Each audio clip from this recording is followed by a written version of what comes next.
So, why am I so grateful for the evangelicals who gave Jeannie and I all the help they did, and at the same time disagree vehemently with them, but refuse to let them all be generalized and painted with the same brush, because it's not that way.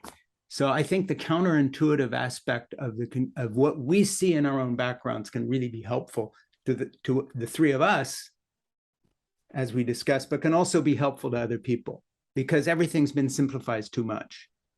Yeah. In these areas. I listened to another podcast called Ask Rana, and she's very politically savvy, and she does some advice, and it's very funny and thoughtful. And one of the things that she said, which I thought was so poignant, was that we have these broad strokes, ideals with our philosophy and our politics and our activism. And the truth is, if you were to meet somebody face to face and look them in the eye, and they asked you for something like an abortion or whatever, or to get married, chances are you would actually, show kindness to a person. But because we've kind of blanketed this, these thoughts and these people and what we think, I feel like we're losing kind of that tenderness and the individuality of the intimacy of our decisions and our processes in our life, and just kind of going back to that idea of, just showing a little bit of kindness. It's really interesting. I feel like as Americans, we're so individualized in a negative way. We're worried about our best life and our taxes and our property. And we need to hold both ideas of giving back to the community as well. Yeah, that's a really good point.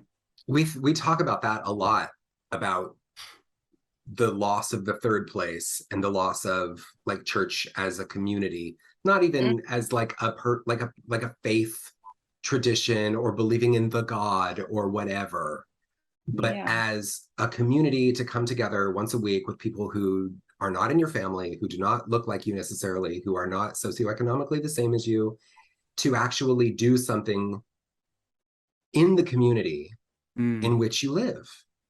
And we're all commuters, and it's all very weird. And, a lot of the people in our church don't live in the neighborhood that the church is in anymore. And so that, you're taken out of, it's in a very affluent part of town. It's a really rich area, and everyone that goes to the church isn't necessarily that rich. And so it's a weird thing to come to this place in the middle of all of these very big, beautiful, they look like 5,000 square foot pottery barns, and you're coming here to talk about we're hosting a refugee family from Afghanistan, and doing these things that the houses around us aren't into at all, would not be into that ministry at all, or that work at all.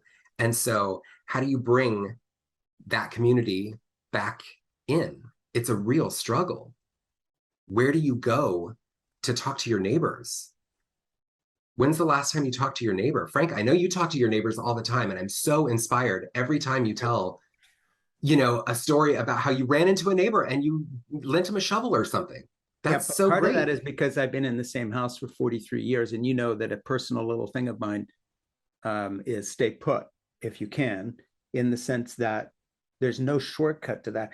Sometimes people on the who are friends of mine who are very diehard sort of doctrinaire atheists will ask me, well, why do you still go to church? Which I don't all the time, but I take Nora, my granddaughter, and she likes to go and so forth. And one of the things is just intergenerational connection. Where else is my 8-year-old granddaughter Nora actually going to weep over the death of Mary, who died when she was 98? And say to me, I've lost one of my best friends, and she wasn't being cute. Where was that going to happen?